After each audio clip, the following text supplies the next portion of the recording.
Berpakaian seragam dinas layaknya polisi, sejumlah pria ini malah harus berurusan dengan hukum. Ya, mereka jadi polisi dan TNI gadungan untuk memuluskan aksi tipu-tipu pada korbannya. Mulai ada yang dirugikan motor, ponsel, hingga urusan asmara.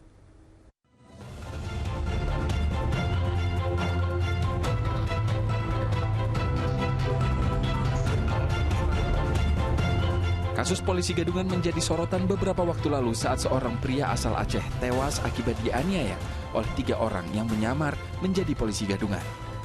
Salah satu tersangka, yakni Praka RM, berpura-pura menjadi polisi gadungan untuk memeras korban. Korban sebelumnya ditangkap atas tuduhan kejahatan peredaran obat-obatan ilegal. Akibat perbuatannya, Praka RM dan 2 rekan lainnya yang juga sesama anggota TNI terancam hukuman mati. Laki-laki yang nampak gagah berseragam kedinasan lengkap atributnya hingga berhandi tolki di pundaknya ini harus diamankan petugas gabungan Lantas Polda Metro Jaya dengan polisi militer di Jalan Salemba Raya Senen, Jakarta Pusat. Bukan karena pelanggaran tugas, tapi rupanya laki-laki ini anggota TNI gadungan. Mirisnya lagi, pelaku masih mahasiswa. Pelaku mengaku aksinya dilakukan hanya untuk gagah-gagahan. Penangkapan bermula dari kecurigaan petugas yang melihat pelaku berpakaian seragam prajurit, namun di bagian bawah hanya mengenakan celana jeans. Lain pula ceritanya di Palembang, Sumatera Selatan. Laki-laki yang memiliki postur tinggi ini ditangkap juga karena menjadi polisi gadungan. Kasus terungkap setelah sang pacar datang ke Polsek Ilir Barat 1 mempertanyakan keberadaan motornya yang dikatakan sang pacar polisi gadungan dipinjam oleh Kanit Reskrim untuk mengejar pelaku kejahatan. Saat dicek keanggotaannya, ternyata nama pacarnya yang mengaku sebagai anggota juga tidak terdaftar. Jadi polisi gadungan rupanya juga memakan korban perasaan. Di Tuban, Jawa Timur, pria berusia 45 tahun ini terpaksa diringkus karena menipu perempuan dengan menjalin asmara hingga korban tertipu uang jutaan rupiah. Pelaku mengaku sebagai anggota Satuan Intelkam Polres Tuban.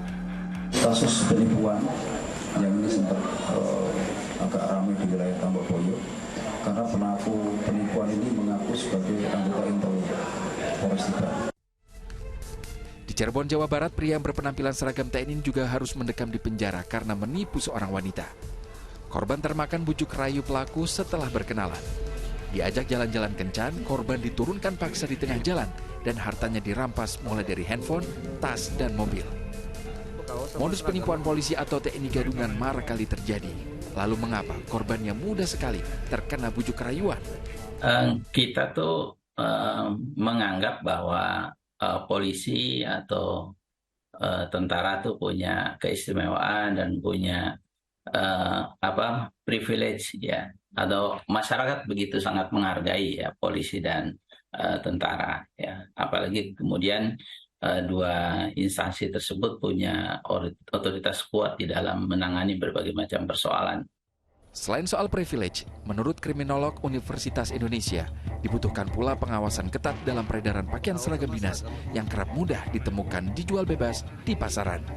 Ya, sebaiknya memang harus diatur sedemikian rupa. Mereka yang menjualkan seragam-seragam TNI atau Polri harus mendapatkan izin dari pihak-pihak tertentu ya. Penipuan dengan modus jadi polisi atau TNI gadungan ada ancaman pidananya, yakni dijerat dengan pasal 378 KUHP tentang pencurian dengan ancaman 4 tahun penjara. Tim Liputan melaporkan.